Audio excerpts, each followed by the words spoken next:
ঘুমানোর আগে 7 বার যদি এই দোয়াটি আপনি পড়তে পারেন, আপনার মনের সব আশা আল্লাহ কবুল করে দেবে। সব আশা আপনার কবুল হয়ে যাবে ইনশাআল্লাহ। এটি আপনি আপনার পরিবার মানুষকে শেয়ার করবেন। এটি আপনারা যখন দেখবেন শেয়ার করবেন, এটি আপনার একটি শেয়ারে আপনি আমল না করে সওয়াব পেয়ে যাবেন। জানেন সেটা কিভাবে?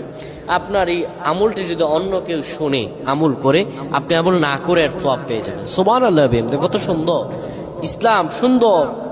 আপনি আমল মানুষের কাছে ছড়িয়ে দিবেন, মানুষের কাছে আমলগুলো শেয়ার করবেন, আল্লাহ তাআলা আপনাকে ফজিলত দান করে দেবে। প্রিয় ভাইরা আমার, অনেকে মনের মধ্যে অনেক আশা, অনেক ব্যথা, অনেক চিন্তা, অনেক চেতনা, কি করব? আপনি আল্লাহ আপনার শব্দ কবুল করে নেবেন। প্রিয় ভাইরা আমার, ঘুমানোর আগে যদি কোনো ব্যক্তি পড়তে পারে, ঘুমানোর আগে উযু করার পরে 7 বার যদি পড়তে পারে, ইয়া রব্বানা ইয়া রব্বানা ইয়া রব্বানা, হে আমাদের রব, হে আমাদের রব, আল্লাহুম্মা উগফিরলি